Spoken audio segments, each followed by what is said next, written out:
करवा दें सर शुरू। बिस्मिल्लाहिर्रहमानिर्रहीम। Grades of stainless steel wires.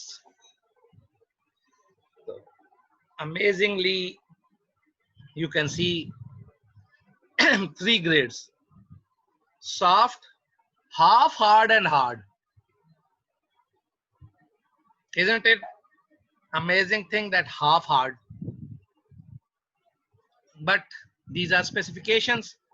We can say that half hard is a thing which can exist, and especially in case of stainless steel.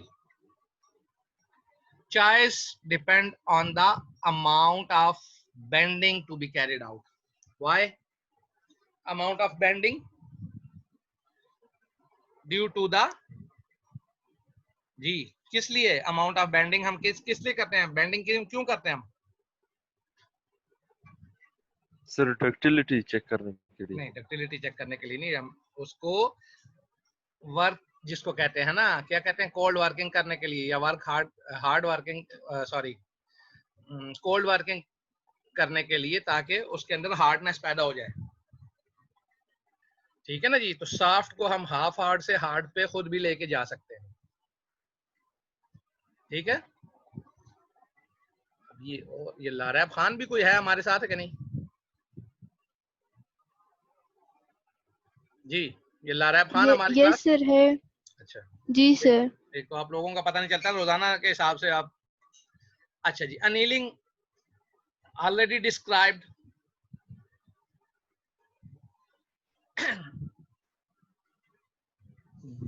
ये annealing अब नहीं होती, लेकिन आप लोगों ने थोड़ा सा जहन में रखना है, पढ़ना इसलिए है कि हम इसको पढ़ रहे हैं जो हमारी ऑर्थोडोंटिक वायर्स थी, और हो सकता है उनमें अभी भी वो कुछ यूज करते हो। पुराने जमाने में तो हमारे उसमें देखते होते थे कि वो स्ट्रेस रिलीफ अनील करते थे उसको बेंडिंग के बाद। आजकल तो कोई ऐसा मसला नहीं होता। तो अनीलिंग का हमें अच्छी तरह से पता है कि अनीलिंग मीन टू रिमूव और रिलीव इंटरनल स्ट्रेसेस। तो इसका जो है प्रोसेस वो ही है। 450 डिग्री सेंटीग्रेड पर 10 मिनट तक हम हीटिंग करते हैं। तो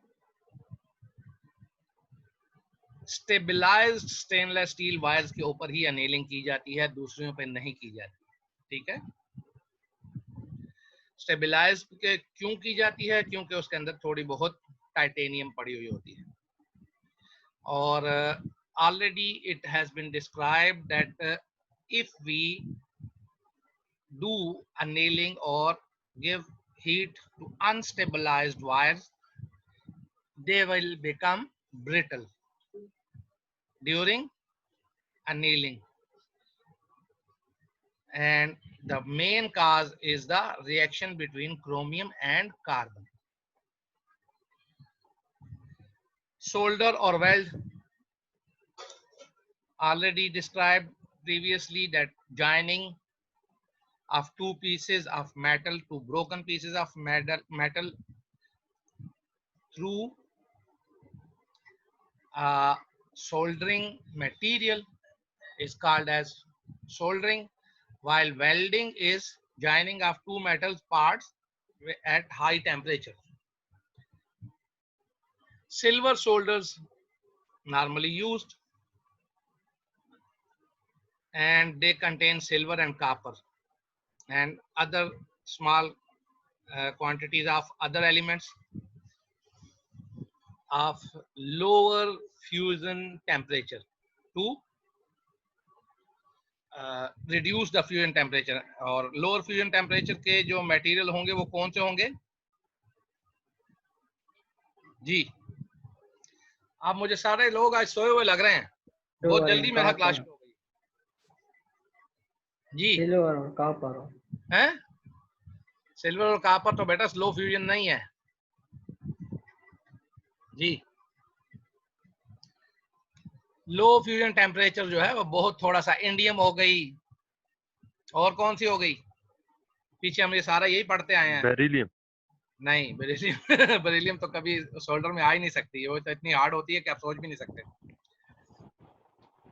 टिन, ये आप लोग सोए हुए मेरे ख्याल से पढ़ जाते हो, और अब तो डेट शीटें भी एल्यूमिनियम। आ गई हैं खैर से। अब आप लोगों को पता चल गया होगा कि मैं जिस चीज के ऊपर बात कर रहा था तो वो कोई गलत नहीं कर रहा था, मुझे अंदाजा था कि यही कुछ होने वाला है, और आप लोग नहीं समझ रहे थे।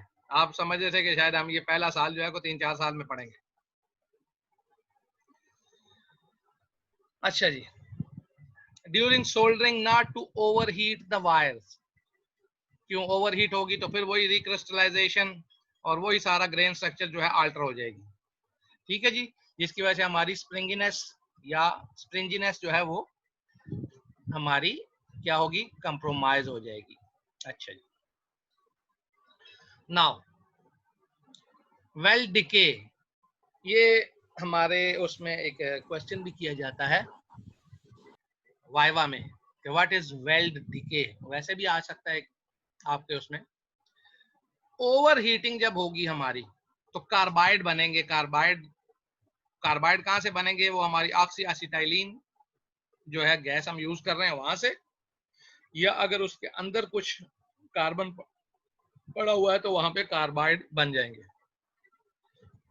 ठीक है, तो ये कार्बाइड जो होंगे इसमें क्या होगा? क्रोमियम जो होगी वो कार्बन के साथ मिलके तो वो कार्बाइड बनाएगी, और इस फिनोमेना को हम वेल्ड डिके कहते हैं। और इसके अंदर फिर वही चीज कोरोजन रेजिस्टेंस जो होगी वो खत्म हो जाएगी, कोरोड करेगी बहुत तेजी से। शोल्डर जॉइंट अगर आपने कभी देखा हो, कहीं पे आपने वेल्ड किया हुआ कोई चीज, तो उसके इर्द गिर्द आप एरिया देखें, वहां पे बबल्स भी होते हैं और वो चीज जो है वो गली हुई होती है बाकी जॉइंट की निस्बत और दूसरी जगह से। इसीलिए अगर आप लोगों ने अगर कभी गौर से देखा हो तो जो वेल्ड कर रहा होता है बाद में उसको वहां पे हथौड़ी के साथ उसको मारता है, हैमर के साथ उस जगह को मार के उसको थोड़ा सा साफ करता है। देखा है कभी? यस सर, वो बबल्स खत्म करने के लिए। वो बबल्स तो बने होते हैं ना, तो उस बबल वाले एरिया को वो मार मार के तोड़ देता है किसी चीज के साथ। कभी वेल्डिंग करवाई है? सर सोल्डरिंग खुद भी की है। हैं? और इलेक्ट्रॉनिक डिवाइसेस नहीं नहीं, को ज्वाइन करते उसको तो इलेक्ट्रॉनिक डिवाइसेस को तो नहीं कुछ करते ना, वो तो वो हैं। सोल्डर दूसरा होता है, लेकिन मतलब और उस सोल्डरिंग में ये चीज नहीं होती। वो तो ऊपर से दोबारा से वो कर देते हैं, वो मेल्ट पूरा कर वो तो देते हैं। मेल्ट होके वो हो जाता है ना, वो सोल्डरिंग दूसरी होती है ना भाईजान। ये सोल्डरिंग और उस सोल्डरिंग में फर्क है ना। ठीक है, अच्छा जी। तो सर ये दांत को भी हथौड़ा मारते हैं। नहीं नहीं, दांत दांत में तो देखो बेटा, दांत में तो पहले मैंने आपको बताया कि दांत में किसी किस्म की सोल्डरिंग नहीं होती। ये हम जब उसके लिए जो भी प्रोस्थेसिस बनाते हैं वहां पे हमने सोल्डरिंग करनी होती है। दांत में तो सोल्डरिंग का कुछ सवाल ही नहीं पैदा होता, आप कर ही नहीं सकते किसी सेंस में भी, लोएस्ट टेम्परेचर पे भी नहीं कर सकते। दांत में तो 5 डिग्री सेंटीग्रेड अगर आ जाता है ना, 5-10 डिग्री सेंटीग्रेड में भी। आगे आप लोग अभी उधर मेरे ख्याल से कंपोजिट पढ़ रहे हैं ना, तो उसमें आपने पढ़ा होगा कि हीट क्योर में कितनी टेम्परेचर बढ़ता है, सॉरी लाइट क्योर में, और इसमें सेल्फ क्योर में कितना टेम्परेचर बढ़ता है, कुछ याद है जी? वन टू एक में 5 डिग्री और दूसरे में 15 डिग्री तक जाता है। और ये आप लोगों ने मुझे बताना है कि किस में 5 जाता है और किस में 15 जाता है। ठीक है, हाँ। अब फिर सारे नेपाल चले जाते हो? सर ये सब जवान होने के लिए गए हाँ हैं। ना, लगता सब यही है, सोए सारे जवान होने के लिए हैं। चले जाते हैं नेपाल। अच्छा जी, आज तो लगता है कि बहुत ही आप लोग सोए हुए, मुझे नहीं समझ आ रही आप लोगों की। अब या तो मैं इसका मोड चेंज करूं कि आप लोगों के सारे के कैमरे खुले हों और मैं आपको देख रहा हूँ कि आप कहाँ हैं। ये तो मुझे ऐसा लग रहा है कि कैमरे लगा के सारे भाग जाते हैं। सर आज सच बात है सर, मुझे खुद ही भी नींद आ रही है। बहुत अच्छे जी, बहुत अच्छे। और अभी मैं तो ये सोच रहा हूँ कि नहीं आपका सर, टेस्ट नहीं भी इस भागे महीने हैं। वाला हो जाए। सर क्या हो जाए? टेस्ट हो जाए ना अब आपका, ईद से यस पहले सर सर, पहले। सुने, टेस्ट ले। हाँ, ये ईद से टेस्ट के पहले लिए पहले। हम तैयार हैं। अच्छा, बस ईद सर से वहाँ पहले पे पहले तो ऐसा होगा ना कि मैं मंगल को उधर जाऊंगा ना अहमदाबाद, तो इंशाल्लाह आके बुध जुमेरात को आपका टेस्ट मैं उसके एडमोडो पे डाल दूंगा, फिर आप करते रहिएगा। छुट्टी होगी, छुट्टियों में ये आपका टेस्ट हो जाएगा, क्या ख्याल है? सर सर एक तो क्या बायोकेम मतलब का भी टेस्ट है। कब है? टेस्ट तो वो 24 को है, फ्राइडे। फ्राइडे को है। Yes sir. तो हम थर्सडे को रख लेंगे, क्या ख्याल है? Sir yes sir. उसकी छोटा सा टेस्ट कल होगा, रख इतना देंगे, ज्यादा नहीं हो है। अभी हाँ, जाएगा। इसके अंदर हम सिर्फ इन्वॉल्व करेंगे गोल्ड। कौन से चैप्टर में होगा? मैं वही बताऊं, 3 चैप्टर सिर्फ करेंगे, गोल्ड, बेस मेटल एलाइज, और ये जो है अपना स्टेनलेस स्टील। 3 चैप्टर यस सिर्फ, सर। ठीक है ना? लेकिन ठीक आप है इसमें सर। ध्यान में रख लीजिएगा, इसमें अगर किसी ने भी चीटिंग करने की कोशिश की, कुछ भी हुआ, तो अब मैं उसको यहीं पे क्लास के अंदर उसके वालिदैन को बुलाऊंगा, यहीं पे इसी के ऊपर उनसे बात करूंगा सर कि आपके बच्चे ने ये काम किया है। ऑनलाइन पेंटी होगी सर। ऑनलाइन उसके ऊपर रिजल्ट पेश किया जाएगा और उसके वालिदैन के हाथ में मतलब वो बताया जाएगा उनको। अब ये ध्यान में रखिएगा इस टेस्ट का रिजल्ट। देखो बेटा, सर फेल होना कोई मसला नहीं है, फेलुअर से आदमी बहुत कुछ सीखता है, ठीक है ना? आप लोग सीखने की कोशिश नहीं करते हैं। चलें इसको खत्म करते हैं। ये हमजा आरिफ साहब को क्या हो रहा है, बार बार आ रहे हैं, बार बार जा रहे हैं। अच्छा, ये वेल डिके हो गया जी। उसके बाद जब वेल डिके शुरू होगा, वो जो लो कोरोजन रेजिस्टेंस आ जाएगी साइड वाली जगहों पे, ठीक है जी, तो उसमें ब्रिटलनेस भी आ जाएगी, क्योंकि कार्बाइड होते ही हमारे क्या हैं, ब्रिटल होते हैं, ठीक है जी। तो फिर क्या होगा, ब्रिटलनेस जहां पे आएगी वहां पे फ्रैक्चर के चांसेस उतने ज्यादा होंगे। वो साइक्लिक फटीग जो होगी वो इतनी ज्यादा उसकी नहीं मतलब होगी, ठीक है ना, ब्रिटल मटेरियल की, उसमें रेजिलियंस नहीं होगी। ये फिर हम वही पुराने चैप्टर 2 पे चले जाते हैं। उसके बाद जी शोल्डर जो है वो भी हमारा जो है एक सोर्स है किस चीज का, कोरोजन का, ठीक है ना जी। क्यों? इसलिए कि उसकी जो टाइप है, कंपोजिशन जो है वो क्या है, यूटेक्टिक है। शोल्डर हमने कहा था ना, वो थोड़े टेम्परेचर के ऊपर वो हो जाता है। अच्छा जी, स्पॉट वेल्डिंग, ये जो है ना, ये वेल्डिंग होती है अब ओरिजिनल। ये स्पॉट इसलिए कह रहा हूं, आप लोगों ने घड़ियां देखी होंगी, घड़ियां आपके पास है ना, तो उनके यस 2 सर। पीसेस आप देखें, या अगर आप देखें हमारी जो ब्रैकेट्स हैं, ये जो इसके ऊपर नहीं लगी हुई है, ये जो डेंटिस्ट्री वाली ब्रैकेट्स नहीं होती, इनमें बाज़ औक़ात हमें कुछ चीजें, कुछ एक्सेसरीज वेल्ड करनी पड़ती हैं। तो इस वेल्ड को हम स्पॉट वेल्ड करते हैं। अगर घड़ियों के अगर आपने कहीं देखे हो, या ये जो घर में चम्मच वगैरह आप रखते हैं ना, चम्मच रखने के स्टैंड से बने होते हैं, तो ये वायर के साथ बने होते हैं। तो इस पे आप देखें 2 पीसेस वायर के, वो गोल गोल रिंग्स के साथ उन्होंने वेल्ड किए होते हैं, और ये वेल्ड जो होता है, ये स्पॉट वेल्ड इसको कहते हैं, इसका अपना नाम है स्पॉट वेल्ड। आप उसके ऊपर जाके गूगल पे सर्च करके इसको देख भी सकते हैं। अब मुझे हैरत इस चीज पे होती है ना, बास स्टूडेंट्स को मैं इधर कह देता हूँ तो वो मुझे क्वेश्चंस पे क्वेश्चंस उनके आने शुरू हो जाते हैं, भाई थोड़ा सा गूगल पे भी देख लो, यहाँ पे मैंने आपको हर चीज समझा दी हुई है, थोड़ा सा मेरे लेक्चर को भी देख लो। मेरे लेक्चर को भी नहीं देखते, बस वो एक लाइन आ जाती है, सर ये वाली लाइन समझा दें। भाई ये लाइन तो मैं आपको समझा चुका हूँ उधर, आप उस लेक्चर को 2-3 मरतबा देख लो, फिर भी अगर कोई चीज ना हो तो आप मुझे उस लाइन में जो चीज आपको प्रॉब्लम आ रही है वो बताए ना। ये लाइन पूरी तो मैं आप एक एक लाइन आपको क्लियर कर चुका हूँ, उसी लाइन को दोबारा समझाने का मुझे नहीं समझ आती कि क्या आप लोगों का कॉन्सेप्ट है। चले, एनी हाउ, वेल्डिंग कैसे होता है जी, 2 पीसेस को हम वायर को इकट्ठे करके, 2 इलेक्ट्रोड्स जो होते हैं, एक वही एनोड और कैथोड बनता है इसमें, और उसको करंट जब देते हैं, ये मेल्ट होके, और कांटेक्ट जो होता है ना, एंगल सॉरी जो कांटेक्ट पॉइंट होता है, वहां पे ये दोनों इकट्ठी हो जाती हैं। अगर अब इधर कोई फैक्ट्री है नहीं, वरना मैं आपको दिखाऊं, कापर की जो वायर होती है ना, ये अमूमन टूटती है, नरम होती है बाज़ औक़ात, लेकिन उसमें बाज़ औक़ात उसमें कोई इम्प्योरिटी आती है तो वहां पे वो टूटती है।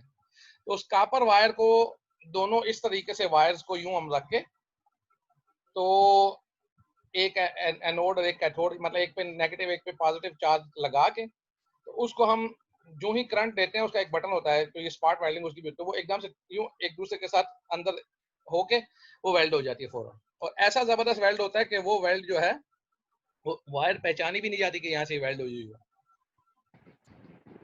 सर मैं ये तस्वीर ग्रुप में भिजवा रहा हूँ। कौन सी तस्वीर जनाब? ये स्पॉट वेल्डिंग। ये क्या मतलब हुआ? अच्छा तस्वीर, अच्छा वो तो ठीक है भिजवाओ। तो तुम उस्ताद जी तुम अभी पढ़ लो, फिर उसके बाद भिजवाया करो ये तस्वीरें, कि तुम साथ साथ ही लाइव कमेंट्री शुरू कर रहे थे, तुम बाकी कामों पे लगे रहते हो। अभी और कोई वो तो नहीं आई, खबर तो नहीं आई अभी तक? हाँ ना, तुम हमें खबरें पहुंचाते हो, खबरू हो हमारे। ये खबर वाला मोहसिन और भाई ये हमारा ऐसा। बीबीसी चैनल है। वही ना। नहीं सर, असल में फिर समझ सही आती है सर, अगर एक बार तस्वीर देख लें सर फिर अच्छी समझ जाती है। बड़ी मेहरबानी जनाब आपकी।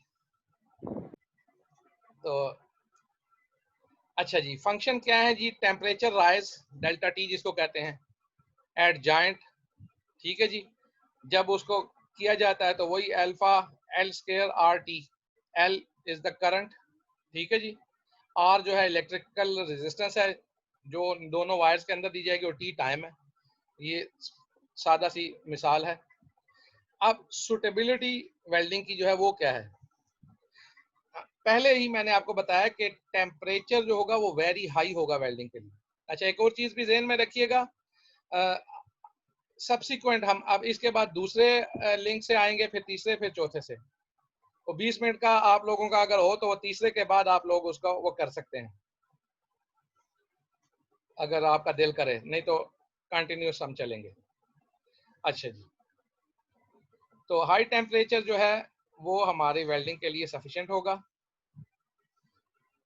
तो उसके बगैर होगा ही नहीं, ठीक है जी। क्योंकि इसमें हम कोई सोल्डर यूज नहीं करते, ये भी ध्यान में रखें। वेल्डिंग और सोल्डरिंग में ये फर्क है कि वेल्डिंग में किसी किस्म का सोल्डर यूज नहीं होता। अच्छा जी,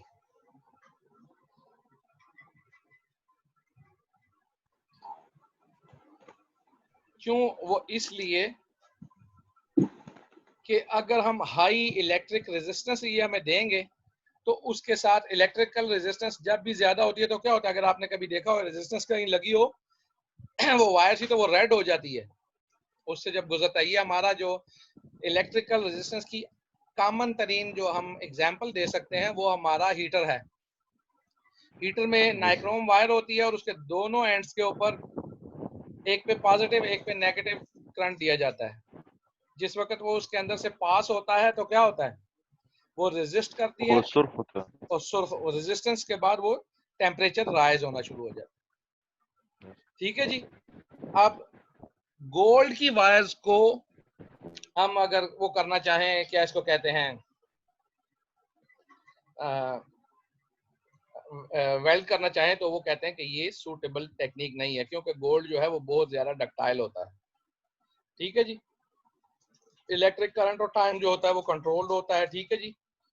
तो इसके साथ होता यह है कि हमारी जो बाकी वायर होती है उसको कुछ नहीं होता, सिर्फ उस एरिया में जहाँ पे हमने इसको क्लैंप किया हुआ है उससे नजदीक वाले हिस्से में ही ज्यादातर इसका करंट जाता है, ठीक है। और फिर हमारी जो बाकी वायर होती है उसमें ओवर हीटिंग नहीं होती। जब ओवर हीटिंग नहीं होती तो उसकी क्रिस्टलाइजेशन में कोई फर्क नहीं आएगा, उसकी जो फाइबर स्ट्रक्चर है उसमें भी किसी किस्म का कोई फर्क नहीं आने वाला, ठीक है जी। और अगर ओवर हीटिंग हो जाएगी तो वेल्ड डीके और डिग्री ऑफ रिक्रिस्टलाइजेशन ऑब्वियस होगी, ठीक है। और वही चीज loss of fibrous grain structure भी उसमें हो जाएगा क्योंकि हीट आ गई है उसमें। अब जी रॉट गोल्ड अलाय, अब अगर स्टेनलेस स्टील हमने पढ़ा है तो गोल्ड में भी रॉट अलाय हमारे पास है, ठीक है जी। इसमें भी वायर्स यूज होती हैं, तो इसमें जो वायर्स यूज होती हैं वो लो एंड हाई गोल्ड वायर्स होंगी, ठीक है। लो से क्या मुराद, रॉट गोल्ड जो है ना, हाई और लो गोल्ड वो जो होंगे वो अलाय होंगे इसमें। अच्छा जी, हाई गोल्ड जो होगा उसमें ऑब्वियसली 75% या मोर जो होगा गोल्ड होगा, और प्लाटिनियम वगैरह भी हो सकती हैं। लो गोल्ड के अंदर हमने पहले कहा था कि बहुत कम क्वांटिटीज होंगी नोबल मेटल्स की। टिपिकल, फिर वही बात आ रही है, typical material contains 60% gold, 15% silver and 15% copper and about 10% of platinum और पैलेडियम। टिपिकल का मतलब यह है कि usually this is the composition but it may vary, cost का वही मसला है कि जिसमें हाई प्लैटिनम और पैलेडियम कंटेंट होगा तो, और गोल्ड खास तौर पे होगा, तो उसकी जो होगी कास्ट जो है वो हमारी ज्यादा होगी। ठीक है जी। मेल्टिंग पॉइंट और रिक्रिस्टलाइजेशन टेम्परेचर को तो वो बढ़ाएंगे ही बढ़ाएंगे ना, प्लैटिनम और पैलेडियम, लेकिन कास्ट को भी ज्यादा करेंगे। पहले तो प्लैटिनम और पैलेडियम बहुत ज्यादा कास्टली होती थी, अब तो गोल्ड मेरा ख्याल से इनको भी पीछे छोड़ गया हुआ। अच्छा जी। तो हाँ, अलबत्ता इनके साथ एक काम ये हो जाता है, क्योंकि इनका टेम्परेचर बहुत हाई होता है, तो इसको अब हम गोल्ड को जिसमें प्लैटिनम और पैलेडियम होगा, उन वायर्स को हम क्या कर सकते हैं जी, उनको वेल्ड कर सकते हैं। उनको हम वेल्ड कर सकते हैं, क्योंकि अब उनका रिक्रिस्टलाइजेशन टेम्परेचर और मेल्टिंग पॉइंट हाई हो गया है। अच्छा जी। इसके अलावा मॉडुलस ऑफ इलास्टिसिटी भी उसका बढ़ेगा। ठीक है जी। तो गोल्ड वायर का बहुत ही लो होता है। अगर आपने कभी देखा, और मैंने आपको पहले भी बताया था कि पुराने जमाने में जो औरतों के जो कड़े कड़े हम कहते थे, अब आप लोग पता नहीं क्या कहते हैं उनको, उनको बैंगल तो नहीं कहते, कुछ और ही कहते हैं। हाँ, ब्रेसलेट जो होते थे, लेकिन वो ओपन ब्रेसलेट होते थे, तो वो जो होते थे वो खुल सकते थे, तो आप उसको खोलते थे बंद करते थे, खोलते थे बंद करते थे, वो और वो सारी जिंदगी वही औरतें पहनती होती थी, और वो टूटते नहीं होते थे, बहुत कम ही टूटते थे, और जो टूटता था उसके बारे में ये यकीन होता था कि ये जो है इसमें खोट मिली हुई है, मतलब इसके अंदर इन्होंने जो है कापर वगैरह मिलाया हुआ है, क्योंकि उसमें ब्रिटलनेस आ जाती है, वरना गोल्ड में तो ये चीज है ही नहीं, वो तो डक्टाइल होता है। अच्छा जी। अब ये तो डिसएडवांटेज था। तो स्टेनलेस स्टील जो है वो, अगर उसके मुकाबले में देखें तो गोल्ड जो है लो मॉडुलस ऑफ इलास्टिसिटी की वजह से क्या करती है, हमारी फोर्सेस भी जो है वो भी बहुत कम उसकी अप्लाई होगी, तो इस वजह से हम इसको यूज नहीं करते। पहले होती थी, अब नहीं होती। अब लेकिन एक एडवांटेज जो था वो गोल्ड वायर का ये होता था कि वो सोल्डरिंग उनकी हो जाती थी, सोल्डर के साथ हम उसको वो करते थे वेल्डिंग की बजाय। ठीक है जी। और वही मसला कि अब आजकल हम उसको इसलिए यूज नहीं करते हैं क्योंकि कास्ट बहुत ज्यादा है, और ये आज से 20 साल पहले का लिखा हुआ है ये, कि हम उसको यूज नहीं करते, तो अब की तो बात ही छोड़ दें कि अब वो कहाँ पर चला गया। अच्छा जी। इसके साथ ही जी ये वायर का